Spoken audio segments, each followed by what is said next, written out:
نحمده ونصلي على رسوله الكريم أما بعد أعوذ بالله من الشيطان الرجيم بسم الله الرحمن الرحيم يا أهل الكتاب قد جاءكم رسولنا يبين لكم على فترة من الرسل أن تقولوا ما جاءنا من بشير ولا نذير فالله على كل شيء قدير. اے کتاب والوں، آیا ہے تمہارے پاس رسول ہمارا، کھولتا ہے تم پر رسولوں کے انقطاع کے بعد. کبھی تم کہنے لگو کہ ہمارے پاس نہ آیا کوئی خوشی یا ڈر سنانے والا، تو آ چکا تمہارے پاس خوشی اور ڈر سنانے والا، اور اللہ ہر چیز پر قادر ہے. حضرات گرامی، حضور صلی اللہ علیہ وسلم کی زندگی کے اتنے پہلو ہیں کہ کوئی بیان کرنا چاہے بھی تو بیان نہیں کر سکتا. میں ابھی آپ کے سامنے پیارے نبی صلی اللہ علیہ وسلم کی ولادت سے پہلے اور ولادت کے بعد کی پاکیزہ زندگی پر گزر کرنا چاہتی ہوں. دعا کریں اللہ تعالی ہم سبوں کو سچی غلامی نصیب فرمائے، آمین. آپ نے کئی بار کتابوں میں زمانہ جاہلیت کا لفظ سنا ہوگا. حضور صلی اللہ علیہ وسلم کی پیدائش اور نبوت سے پہلے کے دور کو زمانہ جاہلیت کہا جاتا ہے، اور یہ کوئی غلط نہیں بلکہ حقیقت ہے کہ چھٹی صدی عیسوی جو صلی اللہ علیہ وسلم کی پیدائش کی صدی ہے وہ جاہلیت، ترقی اور غلبے کی صدی تھی. دنیا کے بڑے بڑے مذاہب ناکام ہو گئے تھے. ان مذاہب میں اتنی تبدیلی آ گئی تھی کہ ان کی اصلی شکل پہچاننا مشکل ہو گیا تھا. یہودی مذہب چند دارسوں کا نام تھا. عیسائیت بھی بت پرستی کی شکار ہو چکی تھی. ایران کے مجوس بھی آگ پرستی کے شکار ہو چکے تھے. اور مذہب جو ہندوستان میں پھیلا ہوا تھا وہ بھی ایک بت پرست مذہب میں بدل چکا تھا. اور جہاں تک ہندو مذہب کا تعلق ہے تو چھٹی صدی عیسوی میں بت پرستی پورے عروج پر تھی. ہندو مذہب کے معبودوں کی تعداد 33 کروڑ تھی، اور عربوں کا حال یہ تھا کہ وہ کعبہ جسے حضرت ابراہیم اور اسماعیل علیہ السلام نے اللہ تعالیٰ کی عبادت کے لیے تعمیر کیا تھا، خود اس کعبہ کے اندر اور اس کی صحن میں 360 بت تھے. ان کے اخلاق تباہ ہو چکے تھے. وہ شراب اور جوا کے رسیا تھے. بیٹیوں کو زندہ دفن کر دیتے تھے، قاتلوں کو لوٹ لیتے تھے، بیگناؤں پر جنگ کرتے تھے. عورتوں کی کوئی عزت نہ تھی. وہ مویشیوں اور دوسری سامان کی طرح وراثت میں منتقل ہوتی تھی. کچھ کھانے مردوں کے ساتھ مخصوص تھے. عورتیں ان کا استعمال نہیں کر سکتی تھی. ایک مرد جتنی عورتوں سے زیادہ شادی کر سکتا تھا جب عورتوں کی گھٹی میں پڑی تھی. خلاصہ یہ ہے کہ وہ زمانہ واقعی جاہلیت اور تاریکی کا زمانہ تھا، اور یہ جہالت و تاریکی بھی کوئی ایک زمانہ تک محدود نہیں تھی بلکہ پوری دنیا اس تاریکی میں ڈوبی ہوئی تھی. اور ایک ایسی ذات کی ضرورت تھی جو پوری دنیا کو اس تاریکی سے نکال سکے.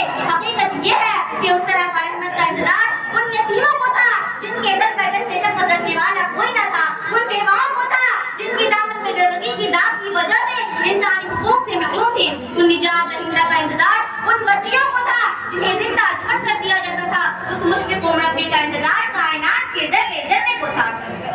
بالآخر 12 ربیع الاول 2370 عیسوی سوموار کے دن حضرت آمنہ کے یہاں وہ شخصیت آ گئی جس کا سب کو انتظار تھا. وہ انسان آ گیا جس پر انسانیت کی معیار ختم ہو جاتی تھی. وہ نبی آ گیا جو آفرین کا سردار تھا. وہ آقا آ گیا جس کی غلامی پر ہزاروں آقا قربان کیے جا چکے تھے. ہر وہ کا یہ دستور تھا کہ بچوں کو دودھ اور پرورش کے لیے شہر سے زیادہ دیہاتوں کو پسند کرتے تھے، کیونکہ دیہاتوں کی آب و ہوا صاف اور اچھی ہوتی تھی اور بچوں کی پرورش صحیح ہوتی تھی اور بچے شہر کی خرابیوں سے محفوظ رہتے تھے.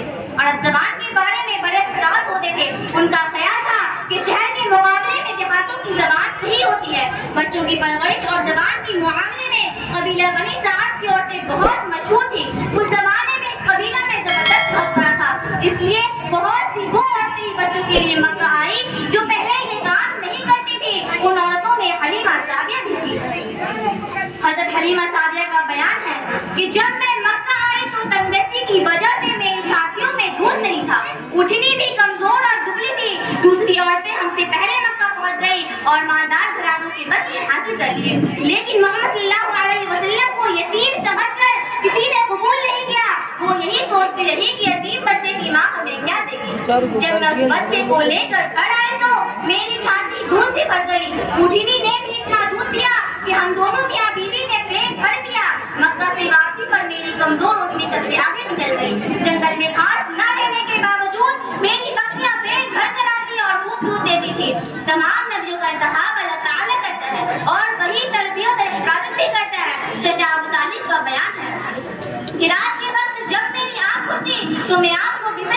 تھا. رات گزرنے پر آپ صلی اللہ علیہ وسلم کی زبان سے ایسی باتیں سنتا تھا جو مجھے حیران کر دیتی تھی.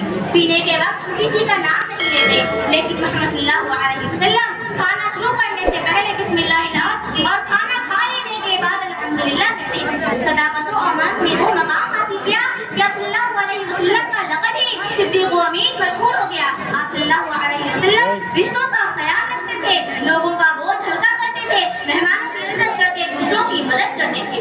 خلاصہ یہ ہے کہ ہمارے آقا صلی اللہ علیہ وسلم کی ولادت بھی برکت ہے, آقا کی تعلیمات اور غلامی بھی برکت ہے.